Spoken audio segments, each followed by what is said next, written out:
Hello, everyone, and welcome to Dream Leapers with Harriet Cole.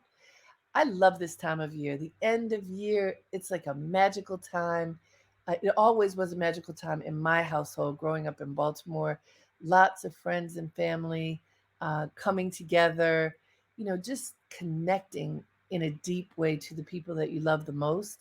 And as I was thinking about who would be great guests for this special time of year, I had learned about a mother and son duo through an organization that I've been part of for the past couple of years called Encore.org.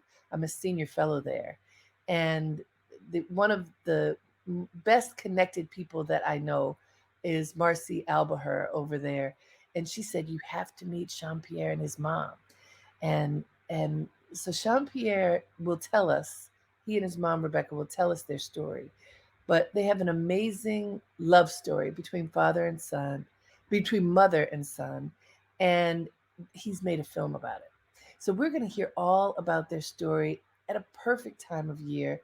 And I also just want to say, for those of you who don't know, this is a special time of year for WBAI too, because we're looking to replenish our funds to take care of each other as we move into the new year. So I'll be telling you about our Tower Fund, which just, literally, like this is very technical, but the tower in which our signal is held is in New York. We have to pay for that. And it costs a lot of money. It costs $17,000 a month in order to pay for rental of this tower. And what we're doing as an end of year push is, instead of going month by month, kind of asking for money, we're making a big drive to raise $250,000 so that as we move into 2022, we can feel protected. We can feel like our tower is strong, and we can reach all of you wonderful people and be connected in the way, only the way that WBAI can and does and has for so many years. And so we will be inviting you to contribute to this Tower Fund throughout this broadcast. And it's for an excellent reason. I'm bringing you great guests. Every week I bring you amazing people who will fill your spirit and let you know that it is possible, no matter what is going on in your life, it is possible to make your dreams come true. That's what Dream Leapers is all about, my show. So let me tell you about our guests. Jean Pierre Regis is a filmmaker who directed, produced, and self distributed his debut feature documentary, Duty Free. CBS News called it a tender love poem from son to mother. It was released in 30 theaters over Mother's Day this year, and so many people have celebrated it. It's been all over the news, and we get to have this film to help to talk about this film right now. His mother, Rebecca Danigelis, I believe, is, can you believe it? Wait till you meet her. She's an 80-year-old age activist, a gorgeous woman with a lot of sass. You'll see it in the film, and she's the star of this film. This film talks about a lot of very important issues. I'm going to let uh, Jean Pierre and Rebecca tell you what it's about. Let's welcome them right now. Oh, thank you so much for having us. We're so happy to be here, Harriet. Thank you. Oh, welcome, welcome. As I was saying to you before we came on camera, Rebecca, I always love meeting mamas. My mother is 92 years old, and she always has her red lipstick on. And look at how gorgeous you are. I love it. I love it. Welcome, dear. Thank you so much. It's a pleasure to be And yeah, and Rebecca, part of the reason why I particularly connected to your story, my grandmother was a maid, a domestic worker for her whole life. And she was born in 1889 and literally worked until she was 93. And we were like, come on, girlfriend, you have to stop. But, but what I know about that field is it's a tough job, but also, as you describe in the film, there's ageism in that field as well. And you really tackle this very directly in the film. So before we get into the depths of the film, Rebecca, tell us why being a maid, being working in hotel service in that way became your way of earning money for your family.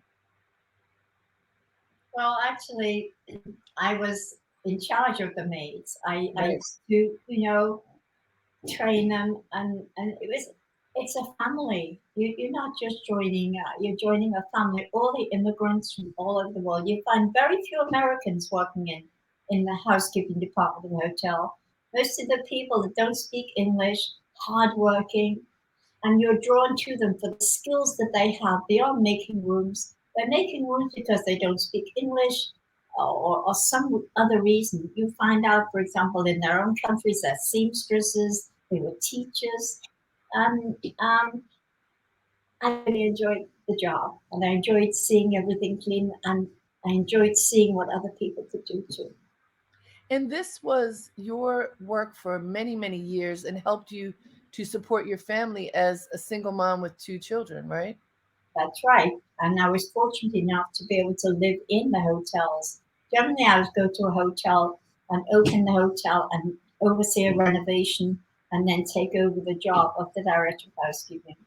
But I've been fortunate to live in the hotels, and it's been convenient because it's a 24-hour a day job. It's 3 in the morning. You can get a call to go downstairs and see somebody that's left lost and found 5 months ago and want to know where it is, or there's a drunk in the lobby, or somebody's locked out, or we're missing a reservation. So it was very convenient to know that the children were asleep in the next room, and I was able to go down and take care of it.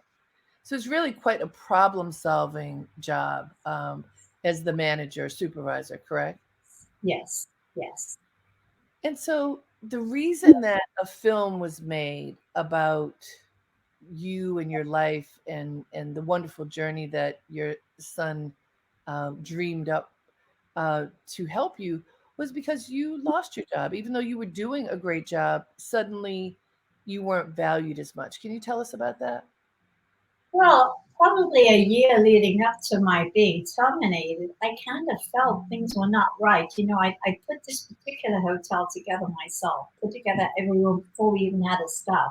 It never used to be a hotel. And then I noticed, that jobs were being away from me. I was being asked for records of this, that, and the other stuff I'd usually taken care of.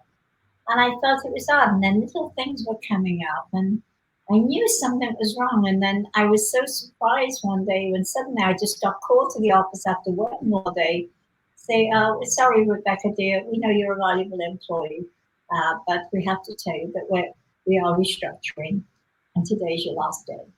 Just, just Same day, same day. same day, 4 o'clock in the afternoon, same day. I've been working since 6 in the morning, same day. And after having worked there for over a decade and having raised us in that building actually for 40 years, they gave her 2 weeks pay.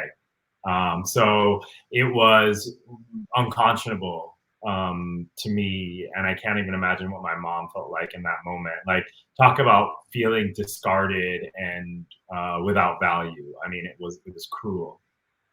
And was there any recourse you had to fight back? 2 weeks, were you able to turn it into more? Was there anything you could do? Yeah, so they gave her 2 weeks pay, and they allowed her to live in the apartment that she had been living in for almost 40 years for the rest of the year, essentially, for giving her about 12 months to move out. And then, what ended up happening, and they were really adamant that that was all they could give, and they went above and beyond, and blah, blah, blah, blah, blah, things that employers will tell you to make you feel like they did right by you. I tried to get some legal help, called everywhere. I was working from a place of stress, having never been in this experience before. Never. So I called everybody that I knew, and what I heard time and time again was, it's going to be really hard to fight this case, particularly if you think it's age discrimination, because usually you don't win in the courts with an age discrimination case. Employers, unless they have some sort of record of saying Rebecca's too old, in an email or something like that, which is you're really hard to come by. It's really hard to prove. And so, we were I decided to make a film. And once the first trailer came out in 2017, it was seen 38 million times on Facebook. And it was at that time that they were willing then to kind of come back to the table and extend the time that she was able to live in the building. But we ended up having my mom live in the building for almost 4 years after that, mostly because the YWCA was really afraid of the press that they would I receive. bet. Well, so this notion of age discrimination is very real. Many people talk about it, are victims of it, and have no idea what to do. And in your case, Rebecca, having worked for so many years, including having your home be attached to your job, and as a senior losing your job and about to lose your home, I mean, this is how a lot of people literally become homeless. I mean, having nothing. And you say in the film that, I mean, this was really shocking, but so common, that how much money do you have? Sean Pierre, you asked that question. And Rebecca, you said you had $600 in the bank, which Right. means that's not even a month's worth of money.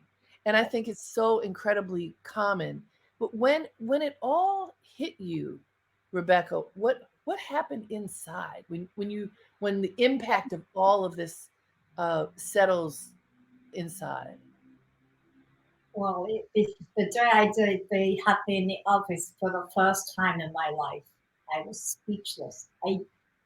I'm looking at them, they're talking to me, but I'm not, it's like I'm in a dream. And then in reality set in, I didn't just lose the job, I lost my hotel family. And he was away, and I honestly, I felt suicidal. I felt so, what have I become?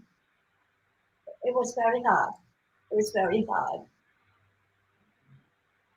I can imagine. I mean, I have to tell you, watching it, it was very hard. And Jean Pierre, you did a great job of capturing the depth of emotion, and the range of emotion, because there's a lot of joy in the film, but also, the it's like ice cold water in your face when you realize. I mean, I think what is so touching about the story is it could be any family story. Yeah. Right? And you also share very openly about yourself, Jean Pierre. As a young man building your career as a journalist, you weren't rolling in dough. You hardly were taking care of yourself, and Right. now it's like, uh-oh, I got to take care of my mama, Yeah, right? it was so much of this film, the process, and I think any filmmaker, it's the same situation, is figuring out what exactly is calling you to make this film. And what I realized, at first I was really angry, and it was a very much, the first iteration was like a burn down this place type thing, right? Like, how dare you do this to my mom? I'm going to, like, expose everything. And then what I realized was, actually, this film is a film about role reversal. This is a film about a rite of passage that, if we are lucky enough in this life to, have our parents age in front of our eyes, then we take on the mantle of, kind of becoming, in some ways, the parent, in the relationship. And that's what I learned, sort of through making this film. And I think that's why it's touched so many people, is because it could be anybody and it is everybody. And, as young people, whether, people have to step up to the plate, and you have to decide to care. And the decision is whether you will make that decision to, yes, fully care for the parent who needs you desperately, or if you'll walk away. And the transformative power of choosing to care. Oh my Choosing God, to care. I'm the lucky one. I have him. Yes. People, COVID was not on the scene when this happened to me. Yes. Came later. Since then, 8,000 of my colleagues or people who work for me or housekeepers laid off. What do they do? Oh, Maria, sorry, today's your last day. They don't know where to go. They don't know what to do. Who's there to help? Yes, that is so true, because you're right. Your story happens before COVID is an idea, and Right. COVID now has made this true for not just our seniors, but I mean, it wipes so many jobs out. It's just crazy. Let me let folks know you are listening to Dream Leapers with Harriet Cole. We are here on WBAI in New York City. That's 99.5 FM and everywhere online at WBAI.org. I just love the fact that we can be connected through the internet, so that, when you listen to the radio, if you are one of those people who, like my husband, listens to WBAI in the car. That's how I learned about this radio station. because when we would be driving somewhere in New York, like on the weekends, he would have WBAI on, and there's all this incredible programming, just every kind of talk show and music, and a really eclectic, progressive lineup of content. But we're not always in the car. And a lot of people don't have radios in their house anymore, but you can have your computer. And so I now have guests who are everywhere. Rebecca and Jean Pierre happen to be in New York now, but for when this film started, Rebecca was living in Boston. The film Duty Free is amazing, and I highly encourage everyone to watch it. But I want to take a moment to talk to the WBAI family, and I feel like I've become part of this family.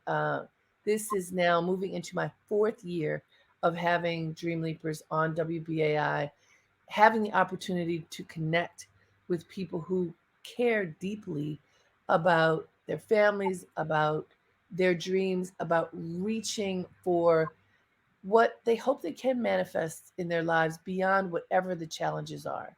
And we do this at WBAI without any commercials.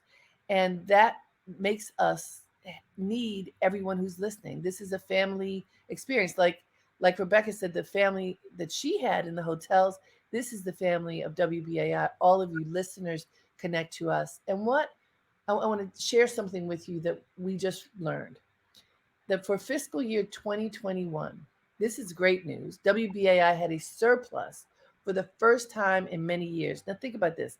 During COVID, we had a surplus, and that's because of your generosity.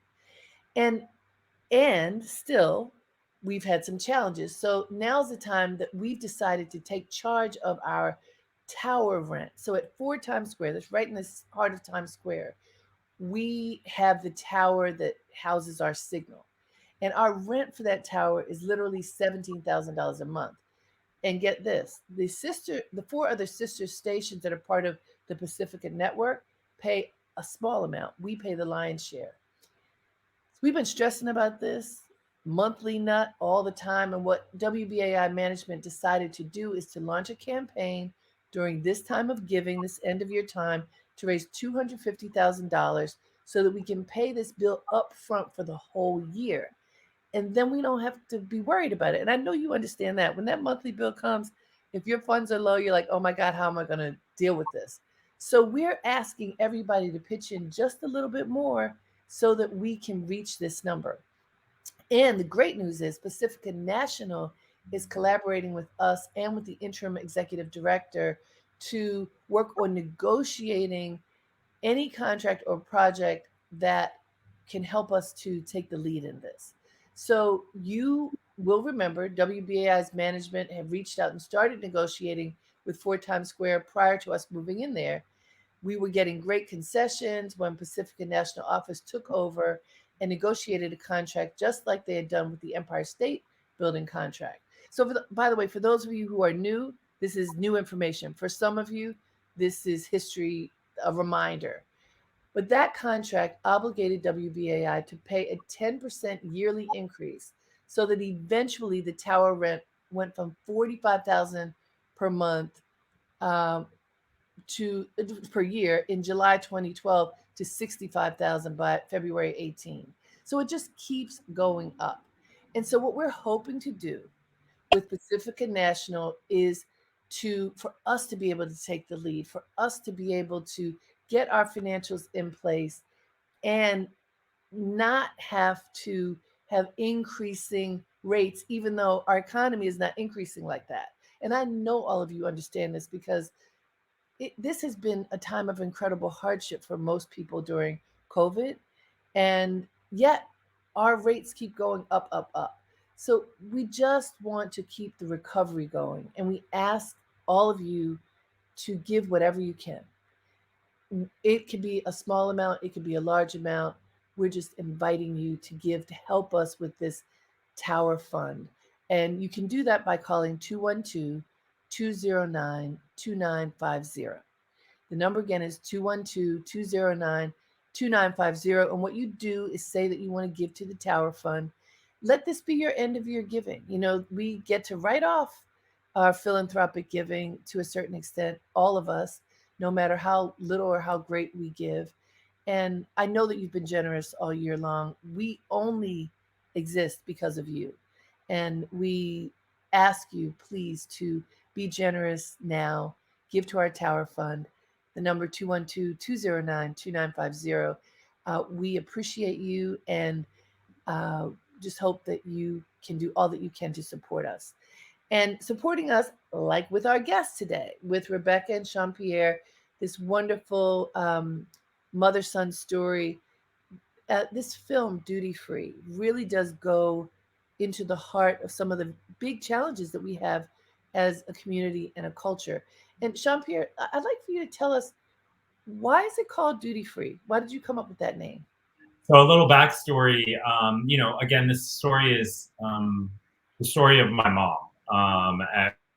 Is and she had initially come up with the idea to call it playing hooky, with the idea of like, we would be taking her away from her job, or working to play hooky and sort of experience all the things that she missed out on by working. And we were told very early on that internationally playing hooky doesn't really sort of translate. And so we thought, okay, I guess we can't call it playing hooky, as much as I love playing hooky.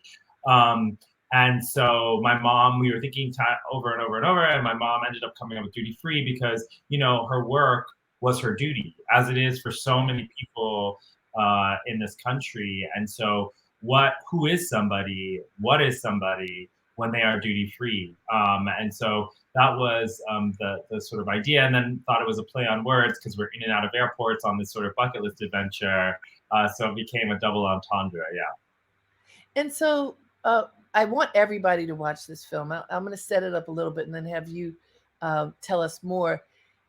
When Rebecca is just in that dark place, like she just told us that she even felt suicidal, which I totally understand. You don't have any money, you don't have a job, you're about to be homeless.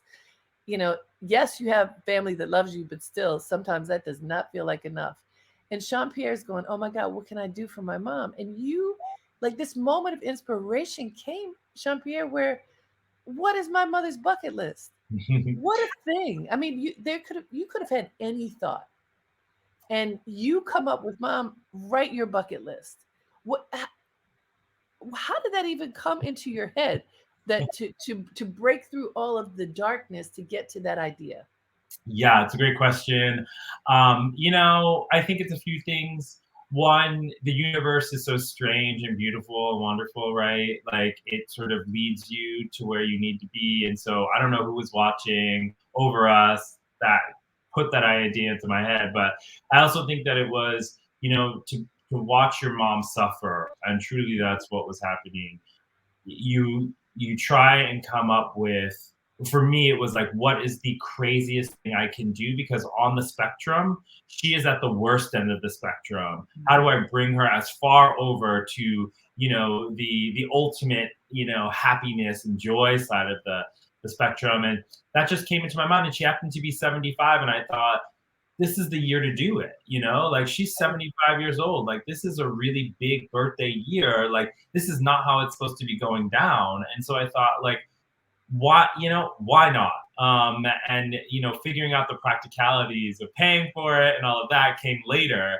But I presented the idea to her first just to hook her in, because when you're suffering that bad, all you want to do, I think, is to dream, to dream about what life could be or what life should be. And that's what the bucket list opportunity, I think, was able to provide. Well, what I love so much about this film is it is completely in alignment with my brand of Dream Leapers. Like the whole point of Dream Leapers is to help people access and activate their dreams. And what I run into all the time with my clients is they have to get past the fear. Oh, I can't dream that big. I can't go for what my heart is telling me to do. I could never do that. That's the knee jerk. And in the film, Rebecca, you say, what are you talking about? We can't afford to do this. Why should I even do this? So for you, Rebecca, after you get past why should I even do this, what are some of the things that you wrote down on that bucket list? Well, things that working in a hotel, you hear when you, hello, Mr. Jones, why are you here this time? I see you back. Oh, we're going to go milk a cow, or I'm here for marathon. Don't you know I come every year for marathon, or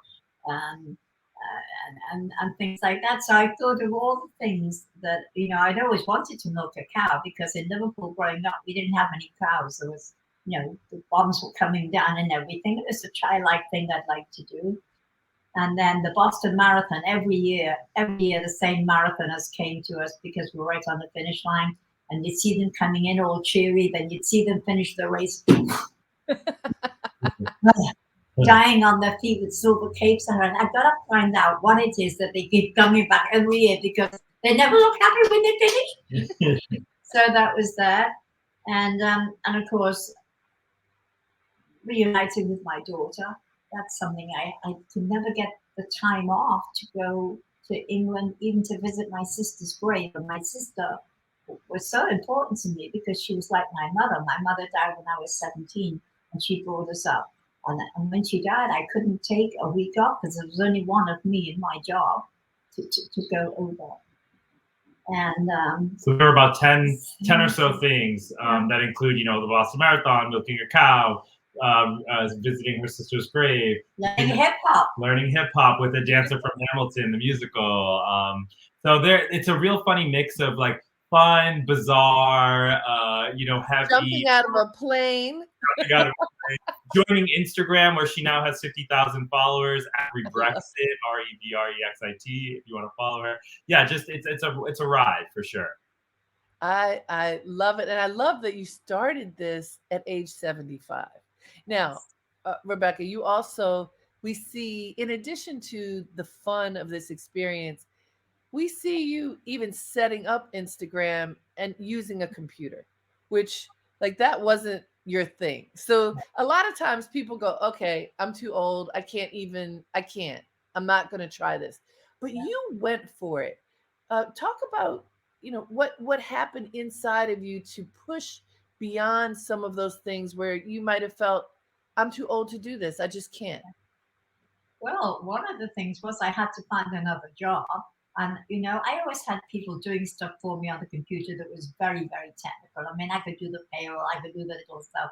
But there was always people to do that stuff for me. I never actually had to do anything personal on it.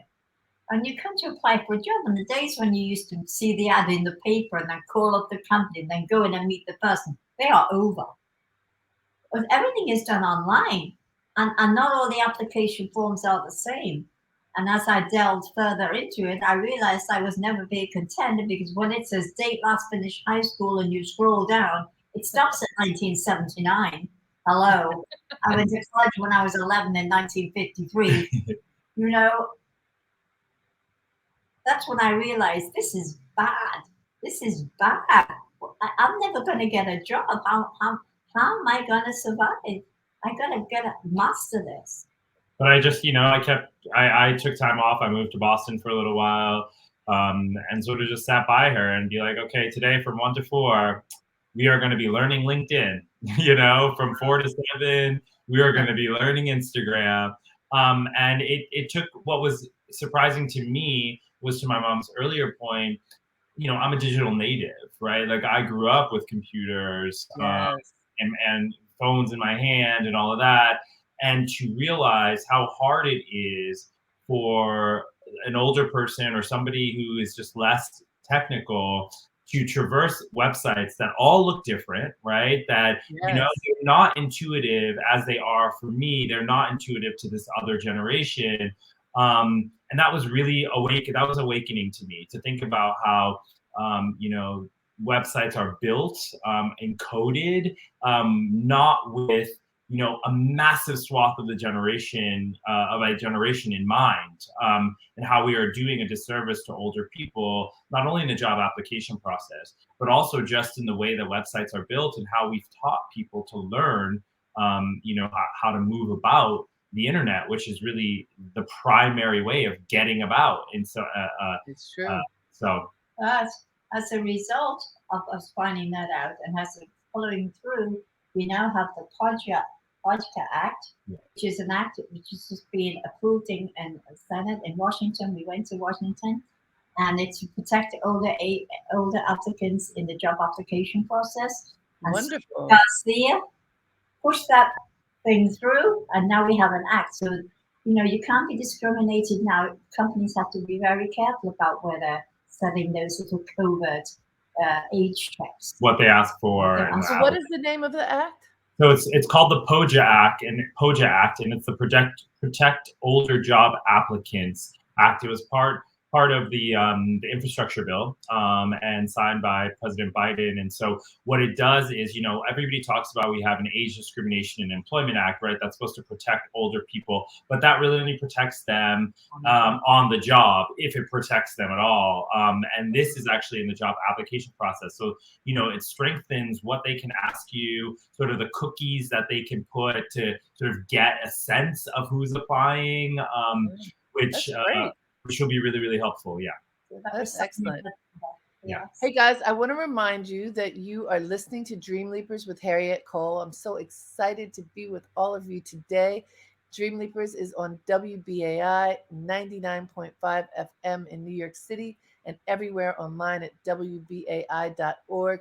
We're having the wonderful pleasure of talking to mother and son, Jean-Pierre and Rebecca, who have created this incredible film, Duty Free, all about the journey that Rebecca has had with her son, but really her journey of navigating losing her job and kind of rediscovering her value. And it's something I think many of us can connect to. I told you at the beginning, and I want to share again, that at this time of year, this is the end of the year. We're poised for next year. And what we're hoping to do at WBAI is to be better poised for 2022 with your support. And it has everything to do with the Tower Fund that was just created. And so, what the Tower Fund is, we're raising $250,000 person by person, with you, and you. Your $25, $50, $100.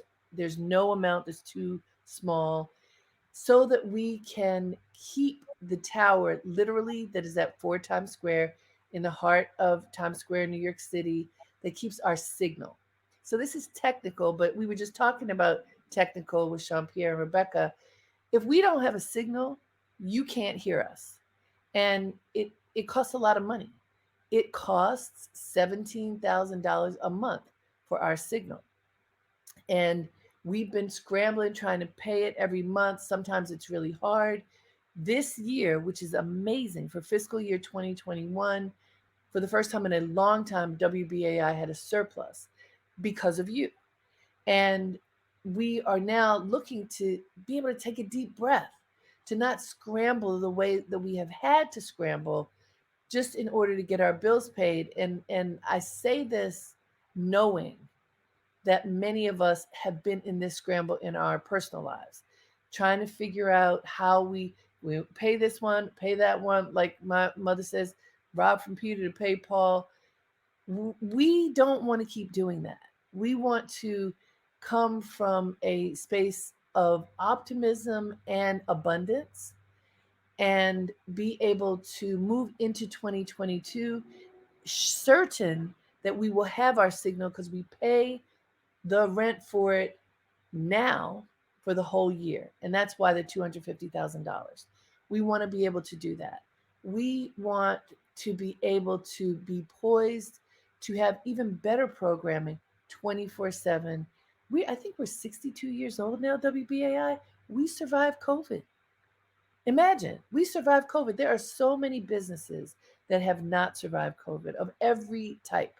And Rebecca was just talking about all the people who she oversaw when she was managing housekeeping at her hotels, how many of them lost their jobs when COVID happened and nobody was traveling. And people are just now beginning to travel again. Well, imagine, WBAI does not accept advertising. We only accept gifts from our community, from our family, from you. And those gifts help to keep us alive and help us to thrive. So, a dream that WBAI has is the dream of abundance. If we can raise this $250,000 now for the Tower Fund, we will be in a position moving into 2022 where we can take a deep breath, where we are able to see into the future and plan for the future without having the burden of that monthly nut on our shoulders. I am asking you on behalf of every single one of us who's part of WBAI, that means you because you're part of the family, to make a donation today. Our number is 212-209-2950. You can call and say that you want to give to the Tower Fund. 212-209-2950. We appreciate you. You know, this is the end of the year. We want to be able to give you that big hug. It's a virtual hug now, but one day we'll be back out at Atlantic Antic in Brooklyn, where our offices are, being able to literally hug you. But until then, it's a virtual hug. We need that tower to be there so that we can make that connection. So please donate generously. 212-209-2950. So guys, I want to talk about some of these experiences that you had. And one thing you Rebecca, one thing that I noticed in the film, first when I first saw you, and then when I see you doing these activities, you were and are a fit, healthy woman. And that counts for a lot. I mean, that's inspiring because how are you going to jump out of a plane if you're not healthy? And I saw you jump out of that plane. So, can you talk about how you have taken care of yourself over the years so that you get to this point, and you still have energy? You're still vital. You're still in the flow of living a full life. Well, since I've been working in hotels, of course, I'm walking, walking, walking. We don't wait for the elevator. The elevator's for the guests. You're talking about someone who's walking up 26 flights of stairs and down Ooh. 20. I need you on 50. No, can you chop by on 14? Oh, there's a girl on 5 that needs you. Maria's calling you. She's on 18. And that's it. I've walked everywhere. I've never driven a car. I don't know how to drive a car. I've walked everywhere. And of course, when these two were young, I mean, I have another son. He's mentally disabled, and Jean-Pierre. They kept me busy too. And when I got home from work, I couldn't say, I'm finished now for the day. No, now my life is starting with these two boys and entertaining them and doing things with them and planning for their activities. So I've been busy. Yeah, she also drinks like 25 cups of coffee a day. I wouldn't say that is the secret, everybody. I'm not Dr. Oz prescribing anything. But I think that has kept her. It's done something. I mean, she looks great. She still has more energy than me or my partner combined. Some secrets she has. I don't know. I hope I get them. I will tell you, Rebecca, it was inspiring looking at you and seeing you move through a difficult process with grace and just vitality. And one of the things that another stereotype about people as they age is that they become unhealthy. And you kind of stand in opposition to that, which is helpful for people to see. One of the things that I do a lot of work with AARP as well. And one of the things that we know is that there are more people 50 and over in our country than there are younger people right now. And what are we doing to support these people who are vital? And if so many are losing their jobs simply because they're aging out or they're being perceived as aging out, what happens?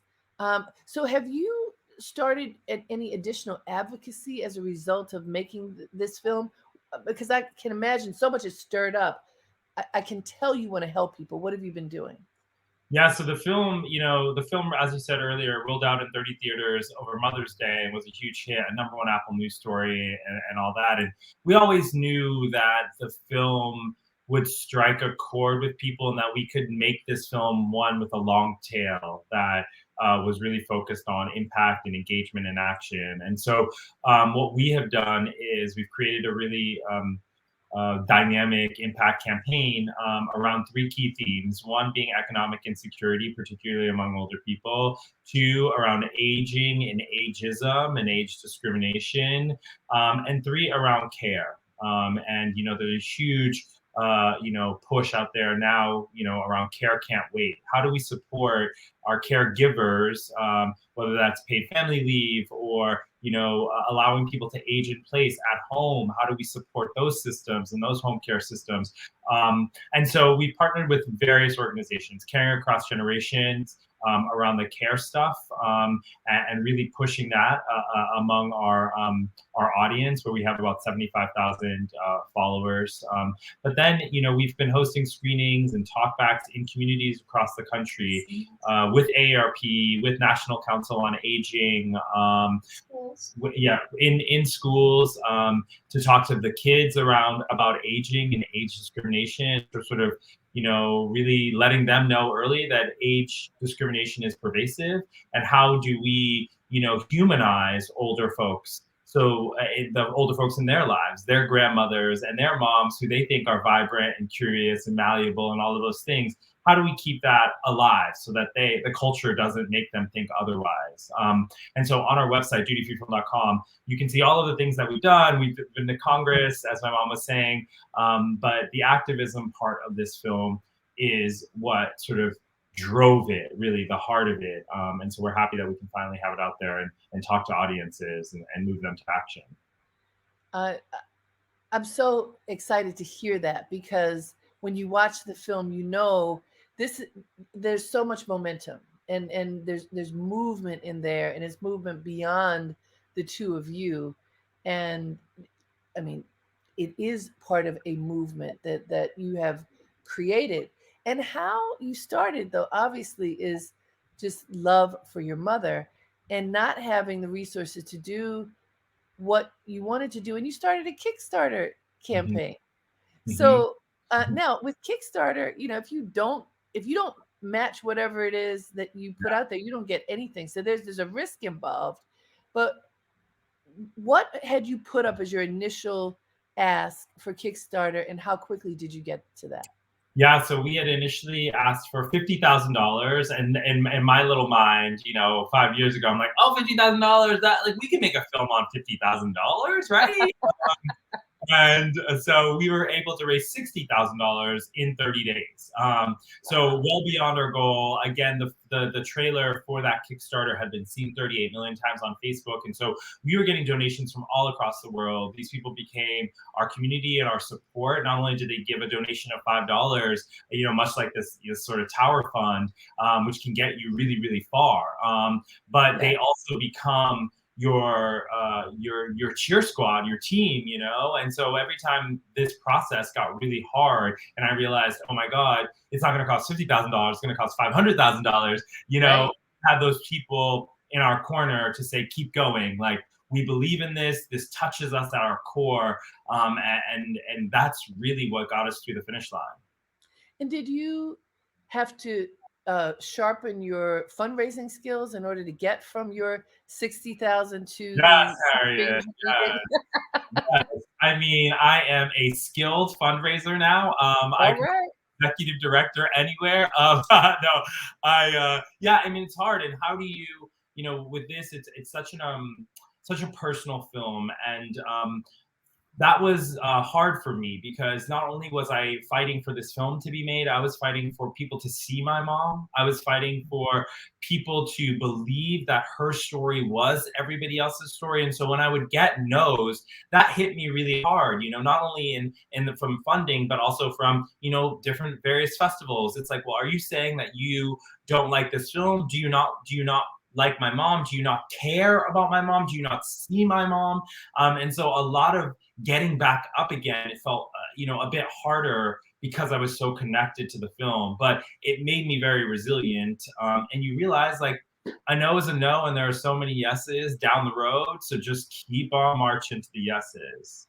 I love it. Keep on marching to the yeses. Okay, I'm just going to remind folks one more time that you are listening to Dream Leapers with Harriet Cole here on WBAI in New York City.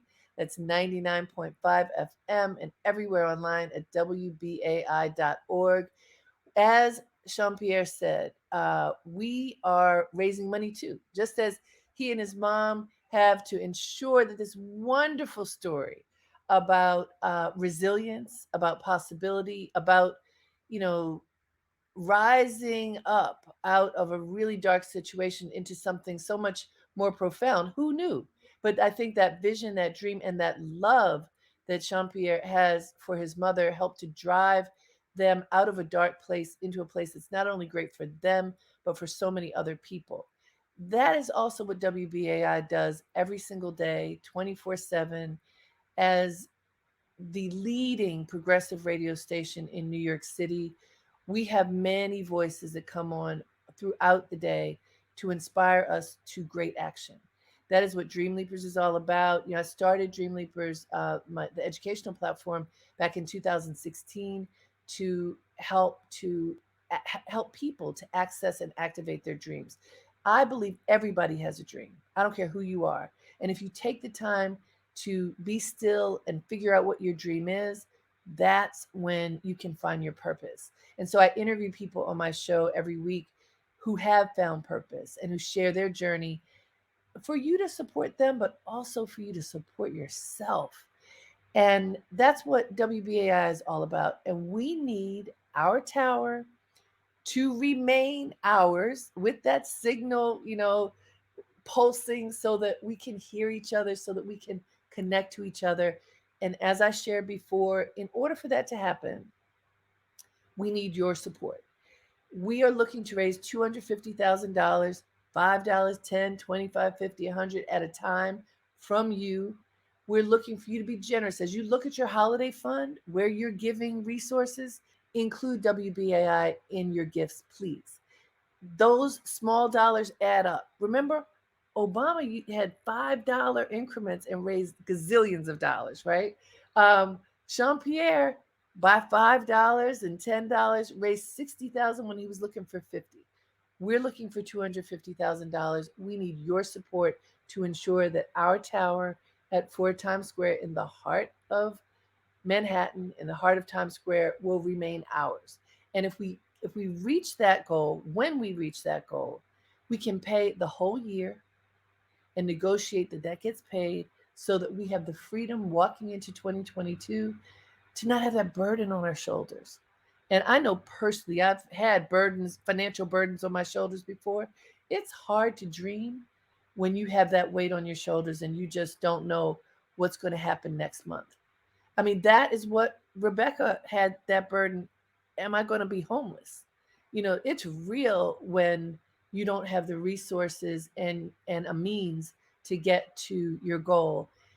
We need you in order to get there. So please call us 212-209-2950 and make a contribution of any kind. We appreciate you. We need you. We value you. And we want to walk together into 2022 strong, burden free, like duty free, burden free. We want no burden, no financial burden, so that we can move forward with grace, with inspiration, and with love. So 212-209-2950. Please call and make your donation. So Jean Pierre, Rebecca, I'm inspired by you as I'm telling folks about our Tower Fund, because you push past the worry. Faith has a lot to do with this journey. And Jean Pierre, as the son, you talk about the role reversal. You mentioned that in the beginning of our interview. Your mother took care of you forever, and your brother. And as you mentioned, Rebecca, your son who has a disability, and you realize, I have to take care of my mother. When you had that realization, was the first feeling panic? Yeah, I think so. It was. It was so emotional. This whole process has been so emotional, and and nobody teaches you, right? Like we don't live generally in this country.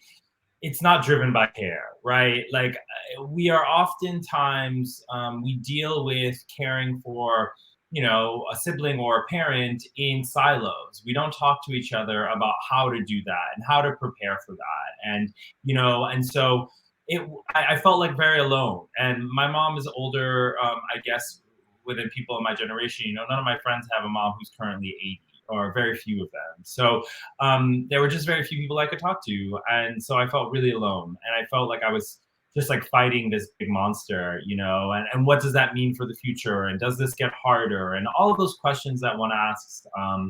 But I think, you take it in stride, and that's what we were able to do. And that's part of why this film is around, is because it was a way for me to channel all of the feelings that I had for my mom, and making sure that she had a legacy and that I was a part of it, and all of that, like channeled that into this film. And Rebecca, when you were building your life, taking care of your kids, having your career, and then losing it, did you ever imagine that the title age activist would become your title, moving from 75 to now 80?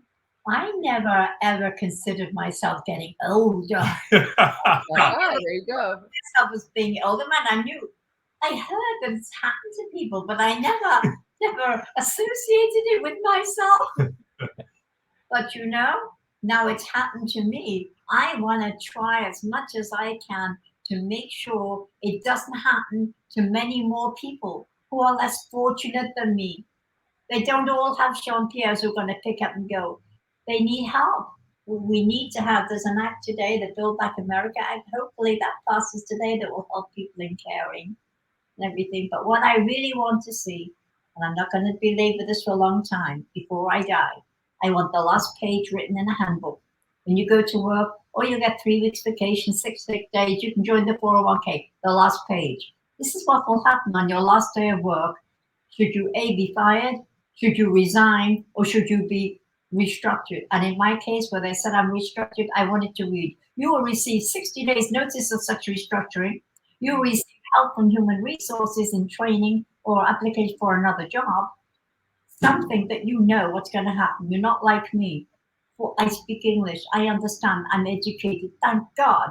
But for the people who work for me or often with me that don't have the resources, the hymns to help them. Well, yeah, go ahead, Jean-Pierre. I was just going to say that's the next stage of our impact campaign in 2022, is to try and locate or find, an organization or multiple organizations who are willing to test out that last page in a handbook. I mean, if there's anything that we know in 2021, it's that workers are getting their voice back. Right.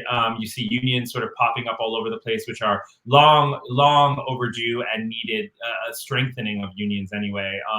And this is one of the requests, is like, well, let's even out this employer-employee relationship, right? Like, what can you guarantee me?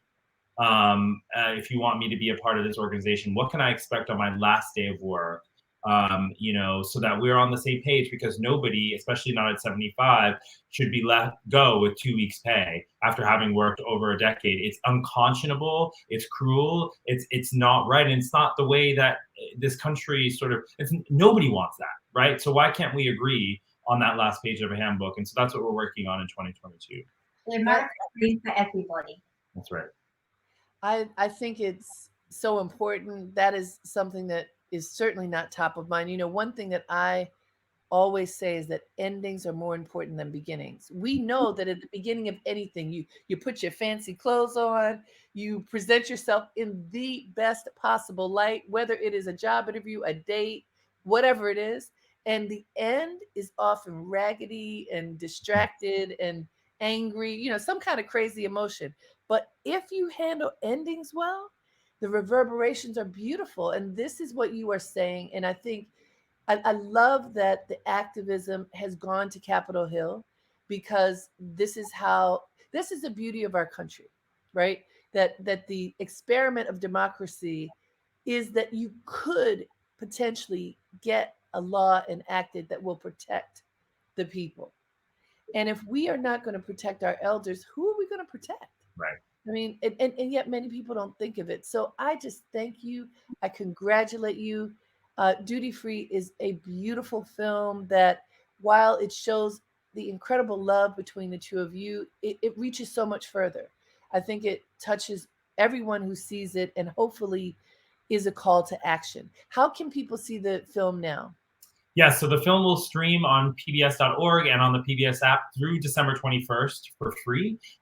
So we tell people definitely watch it there if you can. After the 21st, you can head to the website, dutyfreefilm.com. You can stream it, you can buy a DVD, what have you. Yeah. Wonderful. Well, I thank you. Thank you so much for sharing your story with us. I love the film and I love the love between the two of you. It warms my heart. I know that it warms the hearts of everyone who sees your film. Go to pbs.org now and on PBS on television, and you can watch it. Can't wait to see what you do in 2022. Thank you so very much. Thank you so Thank much, you. Harriet. Thank you. Well, that was just wonderful. What a way to move toward the end of this year, talking to a wonderful mother and son who told their story through this beautiful documentary, Duty Free. Do watch it on PBS. You can watch it through December 21st for free. And you can learn more about the film by going to dutyfree.com. And I want to remind you one more time, please generously make a contribution right now to our Tower Fund so that WBAI can remain strong, can thrive, and together we can walk into 2022 without the burden of that bill on our shoulders. We appreciate you. Call us at 212 209 2950. And until we meet again, have a great day and make it count.